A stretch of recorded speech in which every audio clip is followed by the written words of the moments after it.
నాకు ప్రీతికరములను కర్మలనే చేయను, నన్నే పరమ ప్రాజ్ఞముగా ఎంచియుందునో, నా ఎడల భక్తి కలిగి ఉండునో, దృశ్య పదార్థములందు ఆసక్తి లేకుండా ఉండునో, మరియు సమస్త ప్రాణులందును వైర రహితుడై అంటే వైరమును దయ కలిగి వర్తించునో అట్టి వాడు నన్నే పొందునచ్చున.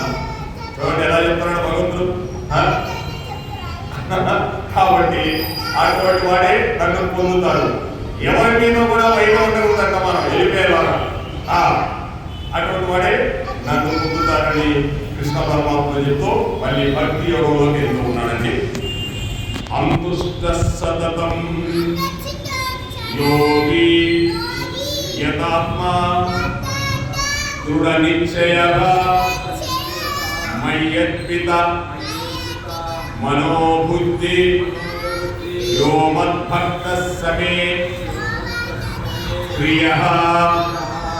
ఎల్లప్పుడూ సంతుష్టి గలవాడు, యోగి, మనోనిగ్రహము గలవాడు, స్థిరమైన నిశ్చయములతో కూడి ఉన్నవాడు, నాకు అర్పించిన మనోబుద్ధులు కలవాడు.